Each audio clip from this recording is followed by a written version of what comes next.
The mayor is declaring a state of emergency for homelessness in the city, and he wants to get a new shelter built fast. Our Jennifer Dowling getting answers on how he plans to fast track this project. The mayor says in this latest endeavor, he'd like to target the problem of homeless women. He says there are around 500 on the streets right now at last count, and he'd like to get about 200 into a shelter before the winter begins.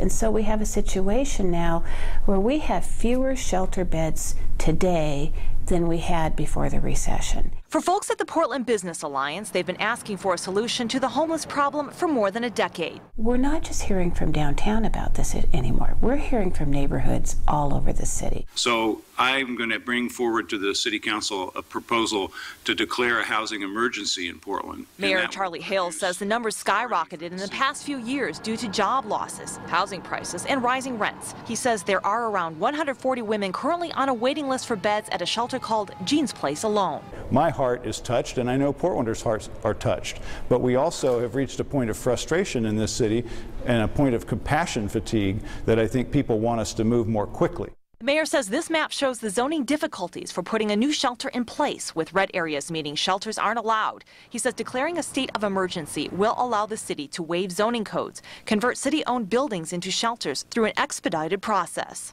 If we find a good location that we want to move forward with, I want this coalition to be able to move quickly. The mayor says the declaration would also help the city to work with Multnomah County on the issue.